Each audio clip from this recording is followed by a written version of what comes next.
What's up, everybody? Yo, Kale here, and they gave us another feature focus. I thought we might have been done with these on the cool, but they were like, hey, nah, we ain't over yet. Here, hold this. So here we are. We're talking about the defensive mode. My people who have the upcoming console beta.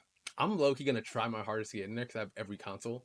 Well, I'm probably not going to make it, to be honest. But this is going to be great. Make sure you're watching all the feature focus so you kind of understand the nuance of the gameplay mechanics, and you can become a real true striker, midfielder, goalie, whatever you're trying to do. You can do it to the utmost ability. All right, here we go. Let's get into this thing. All right, defensive mechanics. Here we go. You have the dive. Yup. You have the deflect, the ball control defense mode, standing tackle, the sliding tackle. And that's it, bro. They didn't tell you much. All right. Give you my wisdom because I have probably have almost 100 hours in this game, to be honest. This right here, the dive, inconsistent. I would not recommend using it unless you're just running up to somebody and just trying to stuff them like the goalkeeper or something like that. Because they're kicking the ball. How you can see they kick the ball. You might as well control that thing every time. Boom, diving. You don't have possession now. Defensive mode, the deflect defensive mode, that's a passive. You don't, this person didn't do anything for that. Your person automatically does any type of gesture that makes sense with the animation to block the ball should you be in its path. Now we get into some finesse right here. This is all you.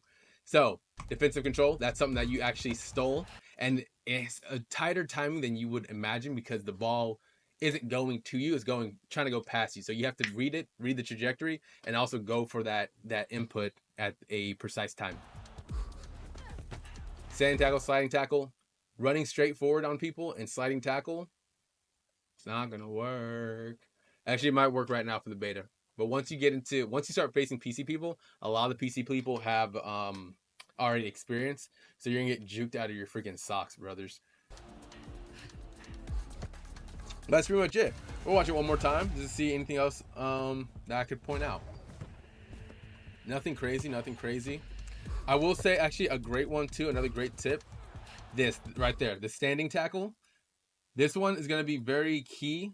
This is honestly probably going to be your best friend, to be honest, especially when you go against people who can dribble. You want to make sure you break down and then time that bad boy up, because it's also more likely you're going to get possession of the ball with this one too.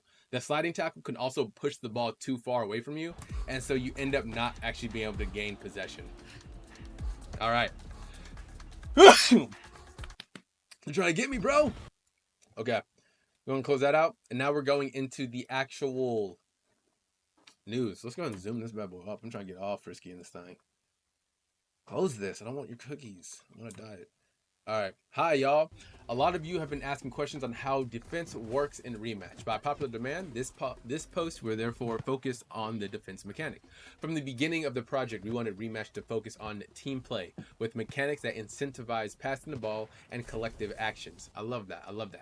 The defense mechanic had to be strong enough that players in possession are under pressure and need to pass the ball around. It remains possible to pass a defender with a well-placed dribble, but that remains the riskier option and one to be used carefully. He's right. A lot of times, if you can beat a one-on-one with a dribble, huge advantage to your team. As you guys start playing, you'll understand it, especially if you can time up your boost to actually create that space. But it is very, very risky, especially if you're on your half, because if he wins and beats you, now you left your goalie in a one-on-one, and that can be kind of hard for the goalie. Next up, we invested a lot of effort into making sure the defensive abilities are properly balanced towards the objective, and one key principle, which we've covered in previous posts, is that the players in possession are vulnerable to tackles. Yes, if you haven't read the push ball mechanic, make sure you read that on my channel, and that will give you all the information you need. There are two types of tackles: sliding tackles and standing tackles. Sliding tackles. These are the iconic tackles of football. They are the longest. They have the longest reach, but also the longest commit. They are performed while sprinting, holding LB or L1 on PlayStation, and pressing B or circle to perform a sliding tackle. If the sliding tackle connects with the ball is pushed away in the direction of the tackle. The ball will be pushed stronger at the beginning of the tackle than at the end of the tackle, which means you have to be careful when using it. Don't tackle in the direction of an opponent, otherwise the ball will be pushed away towards them. This is what I was kind of talking about. You have to be very precise with how you're doing your sliding tackles. A lot of people spam it, and you will see this, especially in this upcoming open beta. A lot of people spam it, and it makes the ball very unpredictable and erratic. And a lot of times it won't be in your favor, because if a team already has a counter on you and you try to slide tackle it, 9 times out of 10 you're probably going to hit it into another one of their teammates. So you know the meme. If the sliding tackle connects with the ball while an opponent is in possession, the ball is pushed away and the opponent is briefly stunned, falling to the ground. Now, standing tackles. Standing tackles are performed by pressing B or circle when not sprinting. This is also a key thing. They switched this up mid-tech test to beta, that before you had 2 inputs to make a sliding tackle. Now, if you're sprinting and you press B, you will automatically do a sliding tackle. So if you want to do a standing tackle, make sure you are your base speed and then hitting the tackle button. Don't be holding on to that sprint. They have a shorter reach than a sliding tackle, but also a shorter commit time. The standing tackles also push the ball in the direction of the tackle, and if they connect with an opponent in possession, they will also briefly stun the opponent. Note that players in possession can enter protective stance by holding LT or L1, which allows them to perform dribbles and also allows them to avoid being stunned by standing tackles coming from nearby defenders. This allows them to regain control of the ball if they react fast enough. Protective stand does not protect players against sliding tackles, however. So if you're about to get hit, make sure you break down and get braced for it. Either take that one-on-one or be quick enough to see what trajectory they're coming at, and you can kind of react to the direction you think the ball is going to go. Defense mode, holding LT or L1.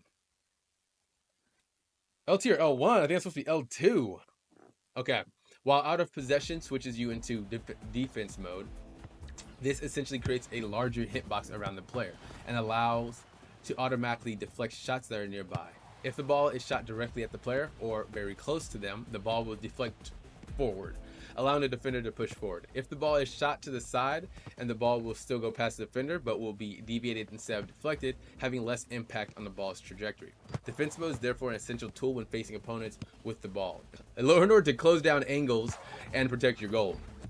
Dash. In defense mode, players can use a dash by pressing A or cross to perform a dynamic side step, which can be very useful in shadowing opponents' movements. The dash maintains the properties of the defensive mode, allowing the players to block shots of opponents that are out of reach of defense mode. If it can also very quickly be canceled into a tackle or a dive, giving these abilities more reach.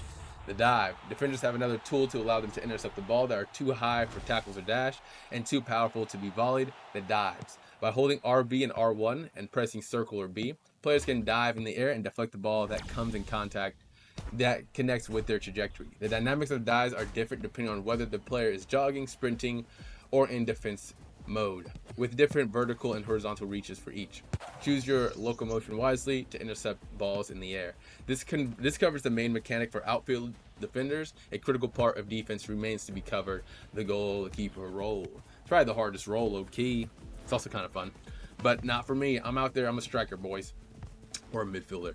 But yeah, that's pretty much it with the defensive mechanic. So if you guys have any questions, be sure to comment in the comments. Comment in the comments. You know what I'm talking about? And also, if you're playing in the open beta, let me know. I'm curious in seeing who's excited. If you guys know your kind of position, I know console player, this is going to be your first opportunity to play the game, which I am very hyped for you. So yeah, I hope you guys enjoy the video. Take it easy, stay breezy, and I'll see you guys next time. Peace.